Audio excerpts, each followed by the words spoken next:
Hi everybody! So I've received so many questions from family, from friends, from strangers as to how I managed to grow my hair.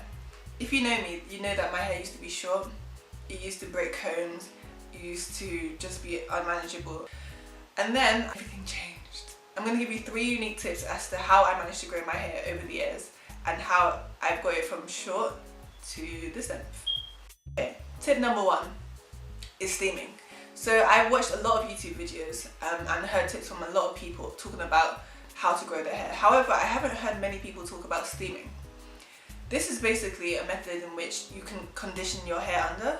So you'd have deep conditioner on your hair and then you sit under a drier looking instrument and a hot steam that basically penetrates your hair and it eases the penetration of the deep conditioner through your hair follicles, and it's just a great way to lock in the moisture. You know, if you have natural hair, you know that you need to keep your hair moisturized. That's one of the key tips that people give to us on a daily basis, you know, on YouTube, on different blogs. And I know for a fact that since I started to steam my hair has been way more moisturized and it has resulted in the growth of my hair. And also I would add that you don't need to get a standing steamer, which is what I have now, but you can get I guess cap alternatives which are way more affordable. You can find them in lots of hair shops, easier to use because you can walk around with them.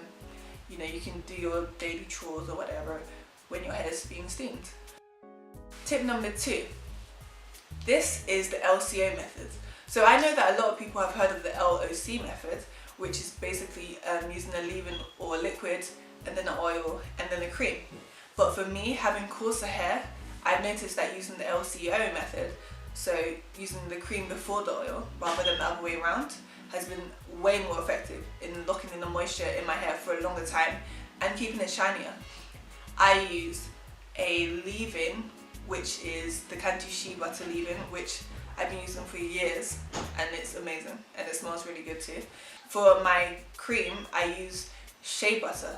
So this is basically a thicker consistency than I guess other butters that I've come across, and it helps because my hair is of a thicker texture, so using it in my hair really does lock in the moisture more and more effectively too, and it also doubles as a natural heat protectant. So if you're going to straighten your hair or use straighteners, just said that, if you're going to use a blow dryer or just any sort of heat, it's a natural alternative to buying the products in the stores that cost a fortune sometimes and they don't do it as good as the job, and you know, they have other products that are not so natural.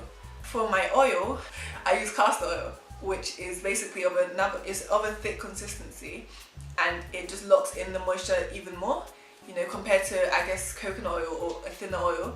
It just works better for me, and it also can be used for bald spots. I put it on my ends. If I'm doing a twist out, I would put my leave-in, then I'd put the shea butter, and then I'd put a little bit of castor oil over my hair, and then I focus on my ends too. And I noticed that my twist outs look way shinier, my hair is just way more moisturized for a longer amount of time, which is also an effective way to save time. You know, if you lock it in properly on the first day, you don't have to keep doing it every day, which means you're tampering with your hair less and growth. Yeah. So my 3rd tip is protective styles. So I know that a lot of YouTubers talk about these styles and how it's an effective way to maintain some length. But for me, I would say specifically using a protective style that incorporates using extensions or, you know, like a weave or attachment, you know, on top of your own hair has been beneficial for me. If you know me again, you know that I wear braids most of the year. That is my go-to hairstyle, that is my default hairstyle, that is my life. Braids are life, guys. Okay. But you know, there are other alternatives. If you're not into braids, you can have a twist, you can have Ghana cornrows. That's an effective method to stop you from tampering with your hair. It also protects your hair from, I guess, the elements.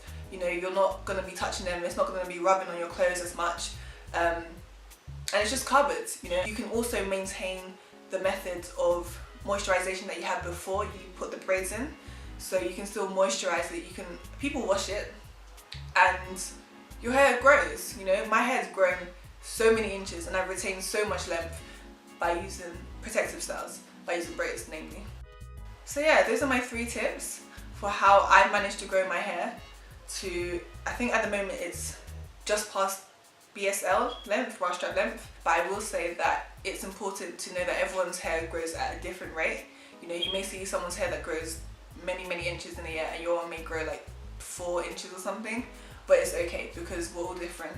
We all have different hair types, different hair textures. It's also down to genetics too, but yeah, just keep at it. You know, if you want something good, it doesn't always come easy, and it's been a bit of a journey for me getting my hair to the way it is now.